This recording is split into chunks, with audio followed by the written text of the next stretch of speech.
At 6:47 a.m. on a Tuesday morning, an HOA president cut through my security lock and in the process committed $2.3 million worth of federal felonies. She thought she was towing some soldier's beat-up Jeep.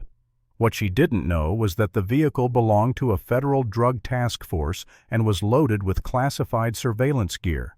30 seconds of arrogance turned her from a neighborhood dictator into a federal felon. My name's Marcus Tank Rodriguez. Army Reserve MP recently accepted into a federal drug interdiction task force. 3 months ago, I inherited my grandma's house in Willowbrook Estates, picture-perfect suburbia, where every house is beige. Every lawn's measured with a ruler, and every soul pretends to be polite while policing everyone else's business. I thought it would be a blessing. Turns out it was a battlefield in khakis and pearls. Running this empire of petty control was Bethany Kensington Wright, real estate agent, self-crowned HOA queen, married to a city councilman and addicted to authority. She had a smile like a realtor's billboard and the heart of a parking ticket. 2 weeks into my deployment overseas, she emailed me a violation notice. Unauthorized commercial vehicle storage. She meant my government-issued Jeep clearly marked with federal law enforcement decals. $50 fines piling up daily while I was dodging bullets on another continent. My sister Maya, a middle school teacher with more patience than any saint deserves, went to reason with her. She showed Bethany my deployment orders, offered to cover the Jeep with a tarp, even explained that it was federal property. Bethany just tilted her head and said, "Rules are rules. Maybe this neighborhood isn't the right fit for your family." That single line told me everything I needed to know. She wasn't enforcing order. She was enforcing power. Maya started noticing a pattern. The Johnsons got cited for a loud motorcycle. He's a Marine. The Martinez family was fined for garden gnomes. Navy wife deployed husband. Every military household in Willowbrook was under siege. Grandma's old HOA papers from 1987 proved government and military vehicles were explicitly exempt from restrictions. Bethany wasn't following the rules. She was fabricating them. That was the moment I knew I'd been drafted into a new kind of war. Not overseas, but right here in the land of manicured tyranny. Still, I tried to play it smart. I sent polite emails, forwarded my deployment paperwork, even quoted the bylaws. No response, just another fine and a threat to initiate property liens for non-compliance. Then came the call that broke me. Maya's voice cracked through a bad overseas connection tank. She threatened to take the house. She said Carl, her husband, has influence at the district. She can make things hard for me at school. I remember the taste of sand and sweat as her words sank in. I was 8,000 miles away fighting cartels while a suburban bully was terrorizing my sister back home. For a second I actually wondered if I should just give up. Maybe sell the house, walk away, keep the peace. Maybe this wasn't worth the fight.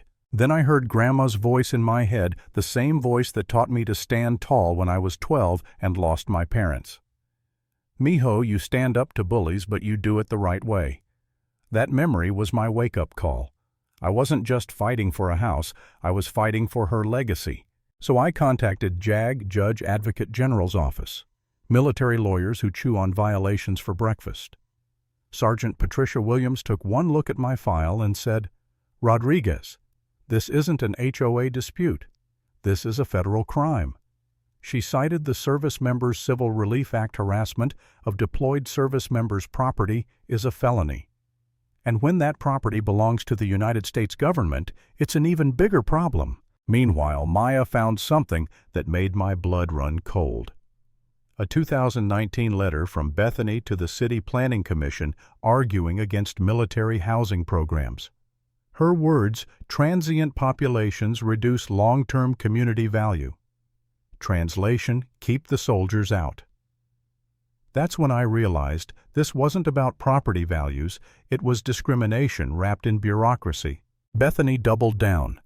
She hired a private security company, 2 wannabe cops in a white SUV to patrol compliance. They parked outside Grandma's house, photographing my Jeep every hour like it was a terrorist threat. One of them even cornered Maya at the grocery store, claiming my vehicle posed a security risk. Maya, bless her hit record on her phone, and asked, "Are you suggesting my brother who's serving overseas is a danger to our country?" His response, We just want to keep the neighborhood safe." That recording became Exhibit A. I remotely accessed my Jeep's security system. Task force vehicles are built like fortresses, motion sensors, GPS trackers, hidden cameras. The footage showed Bethany herself sneaking onto my property 17 times in 3 days, shining a flashlight into the windows, taking pictures of the dashboard, even trying the door handle. I sent everything to Captain Sarah Chen, my task force supervisor. Her reply was simple: "How fast do you want us to make this woman's life complicated?" Still, I knew better than to rush. We needed her to hang herself with her own arrogance, and she did spectacularly. 3 days later, a registered letter arrived at Maya's door.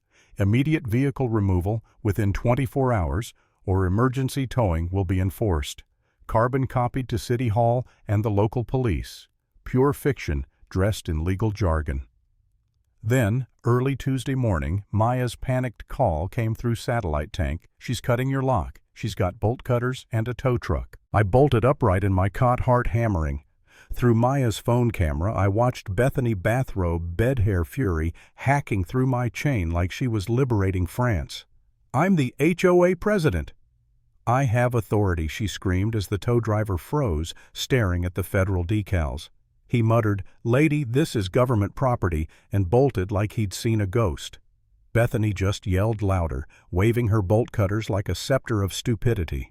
Then, in a move that sealed her fate, she locked the community gate behind her, trapping a federal law enforcement vehicle inside a private neighborhood and blocking law enforcement access. The moment that chain snapped, the Jeep's internal alert system pinged Homeland Security databases.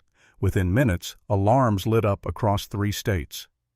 By the time Bethany realized the tow truck had fled, unmarked SUVs were already rolling toward Willowbrook Estates. Meanwhile, the neighbors were waking up.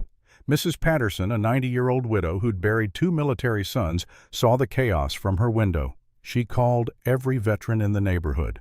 By 10 a.m., 30 of them stood shoulder to shoulder around my Jeep, a human barricade of American defiance. "You want that boy's vehicle, Tom Henderson, a Vietnam vet, told Bethany. You go through us first." For the first time, Bethany looked nervous. But she wasn't done. She called the police fire department, even animal control, claiming armed militias and explosive hazards. Each false report was another federal offense.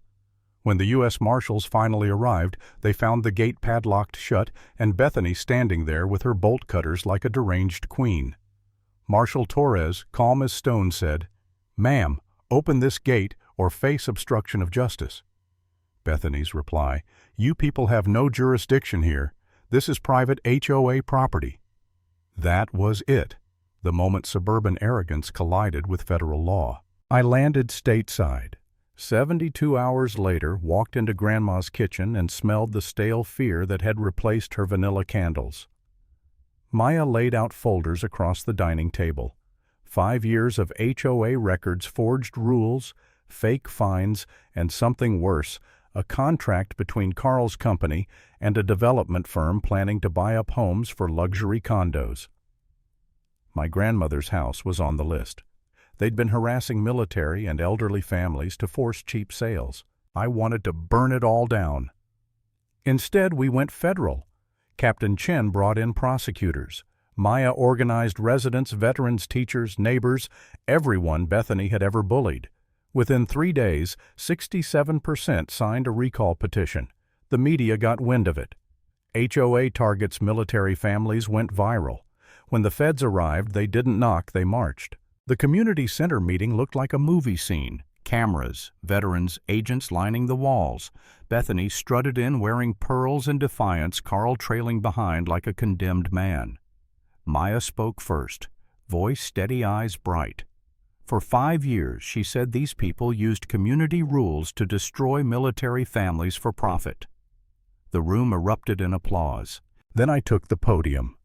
My palms were sweating, but Grandma's words steadied me. Bethany Kensington Wright thought she was cutting locks on some soldier's Jeep, I said. What she actually did was compromise a federal drug task force operation and steal property of the United States government. The gasp that followed was almost physical. That vehicle contained $347,000 in classified surveillance gear. She didn't just break a rule, she broke national security. Marshal Torres stepped forward, badge glinting under fluorescent light. "Bethany Kensington Wright," she said, "you're under arrest for theft of federal law enforcement property, conspiracy to violate civil rights, embezzlement of community funds, and obstruction of justice." The metallic click of handcuffs echoed like punctuation on justice. Carl tried to slip out a side door, but met another pair of marshals. Game over. As they led her away, Bethany looked around the room at the neighbors she'd terrorized, at the veterans she'd mocked, at the sister she'd threatened. And for the first time, she had no words. The sound of that silence was the sweetest thing I'd ever heard. You can repaint houses, replace lawns, rewrite rules, but you can't hide corruption forever. Lesson learned. When bullies wrap themselves in authority, the right way to fight back is with truth law and the kind of justice they can't talk their way out of.